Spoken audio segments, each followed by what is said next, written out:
You have a plan for how your life is supposed to go, don't you? I think we all do. We have this picture in our head of what the progress of life is supposed to look like.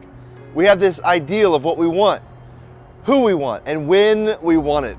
And we do this with like every major category.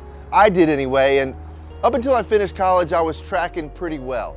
I graduated high school on time, had about as many friends and girlfriends as I hoped for, had a little broken heart in there, but nothing too crazy. Went to college, had a successful athletic career, got a job right out of college, and was doing pretty well, tracking right along. Until one day, I woke up at 30 years old, heartbroken, pretty broke, and really far from the ideals I had manufactured in my head. I could barely eat.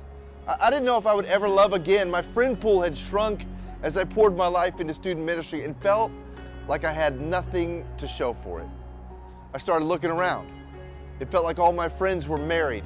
Their lives were going as they'd planned, and I was drifting out to sea with no prospects and very little direction. I couldn't see the future. I was stuck staring at the present, wishing I'd made different decisions in the past.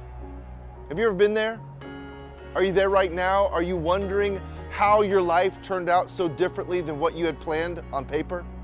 Are you tired like I was tired? I could relate to the writer of Isaiah when he wrote, "Even youths grow tired and weary, and young men stumble and fall." I was tired, and yet in the middle of my disappointment, I dragged myself to the foot of my bed, got down on my knees daily and nightly, and begged God to lead me. I can remember nights when I sat there for long stretches of time, asking for His peace until it fell upon me and I could walk with strength and confidence again. I was lonely, I was tired, I was scared. I didn't know where to turn, and so I turned to the Lord, and I experienced the rest of what the author of Isaiah was talking about. He says this, "He gives strength to the weary and increases the power of the weak. Yes, even youths grow tired and weary, and young men stumble and fall, but those who hope in the Lord will renew their strength. They'll soar on wings like eagle. They'll run and not grow weary. They'll walk and not be faint." So if you're not where you want to be, don't give up.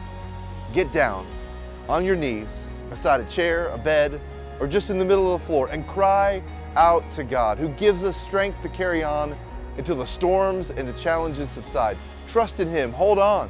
He's not done with you yet. Find out what happens when you trust in Him and don't give up.